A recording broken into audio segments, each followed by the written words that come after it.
নমস্কাৰ। হয় প্ৰথমতে আপোনাৰ পৰিচয়টো যদি আমাৰ ৰাইজৰ হকে দৰ্শকৰ হয় হকে যদি আপুনি জনাই দিয়ে। মোৰ নাম ধীৰেন নাথ। মই অসম প্ৰাদেশিক যোগী সন্মিলনীৰ ৰাজ্যিক সভাপতি। মই ইয়ালৈ আগতেও আহিছোঁ আৰু যোৱাবাৰ মোক ইয়াত যথেষ্ট আপোনালোকৰ ফালৰ পৰা সন্মানো যচা হৈছে।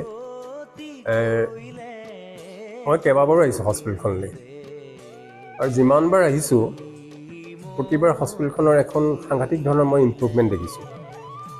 আৰু আজি আহি পেলাই মই প্ৰকৃততে মই এখন হস্পিটেলত সোমাইছোঁ নে কোনোবা এখন স্পিৰিচুৱেল মানে আৰাধনা হওক বা মানৱ সেৱাৰে হওক এডোখৰ পবিত্ৰ স্থানত সোমাইছোঁ। মই খন্তেক ৰৈ চাইছোঁ পৰিৱেশটো। তো এখন চিকিৎসালয়ৰ কাৰণে এনেকুৱা এটা পৰিৱেশ আনিব পৰাটো বৰ ডাঙৰ কথা। বিশেষকৈ যিসকল ৰোগী ইয়াত চিকিৎসাৰ কাৰণে আহে তেওঁলোকক মানসিকভাৱে সাংঘাতিক ধৰণে এটা শক্তি প্ৰদান কৰিব, পৰিয়ালক প্ৰদান কৰিব যে আমি ঈশ্বৰকে ইয়াতে পোৱাৰ নিচিনা হ'ব তাৰমানে। আৰু দ্বিতীয় কথা হৈছে কি যে এনেকুৱা এখন হস্পিটেল আমাৰ অসমত অতি প্ৰয়োজনীয় আছিলে। এখন আমাৰ কিডনী আৰু ইউৰলজিৰ বিষয়ে হয় হয় প্ৰথমখন হস্পিটেল হয় নৰ্থ ইষ্টৰ ভিতৰত। এটা অতি ক্ৰিটিকেল ডিজিজ, হয় হয় যিটোৰ কাৰণে যথেষ্ট পৰীক্ষা নিৰীক্ষা কৰিবলগীয়া হয়, ব্যয়বহুল হয়।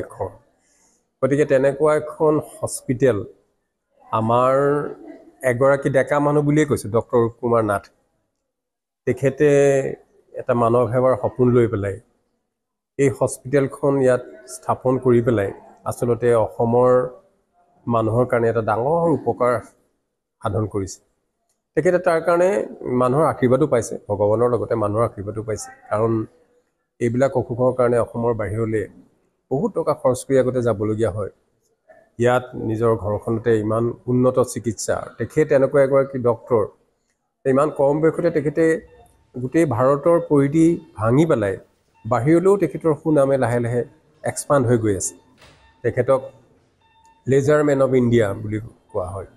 অসমৰ বাহিৰলৈও তেখেত যায়, বিভিন্ন হস্পিটেললৈ যায়, তেখেতে সুনাম কৰিছে। গতিকে তেনেকুৱা এগৰাকী চিকিৎসকৰ তত্বাৱধানত গোটেই ষ্টাফটো মই দেখিলোঁ, তেখেতসকলৰ যিসকল চিকিৎসক আছে, নাৰ্ছ আছে, সকলো ইমান ফ্ৰেণ্ডলি, ইমান ভাল ব্যৱহাৰ তেখেতসকলৰ, মোৰ সঁচাই ভাল লাগিছে। আৰু কালি মোৰ এজন আত্মীয়, আমাৰে আগত সাধাৰণ সম্পাদক আছিলে দুধনৈ, গোৱালপাৰা দুধনৈ ডমবৰ্ডৰ নাথ, শিক্ষক তেখেত যোৱা দুমাহ তিনিমাহমান ধৰি পেলাই সাংঘাতিক ধৰণৰ মানে আপোনাৰ কষ্টত ভুগি আছিলে। ডায়েগনচিছ হোৱা নাছিলে। শেষত ইয়ালৈ আহিলে চাই মেলি ক'লে যে আপোনাৰ এনেকুৱা এটা অসুবিধা হৈছে, কিডনী ষ্ট'নটো আপোনাৰ প্ৰস্ৰাৱৰ নলীত গৈ পেলাই ব্লক হৈছে, যাৰ কাৰণে মানুহজনে বহুত কষ্ট হৈছে আৰু ৰিপিটেডলি ব্লিডিং হৈ থাকে। গতিকে ক'লে যে এইটো অপাৰেশ্যনটো কৰিব লাগিব। পৰহি অপাৰেশ্যনৰ কথাটো ঠিক হ'ল, কালি আহিলে, সুন্দৰভাৱে অপাৰেশ্যনটো হ'ল, আজি এতিয়া যাবহি।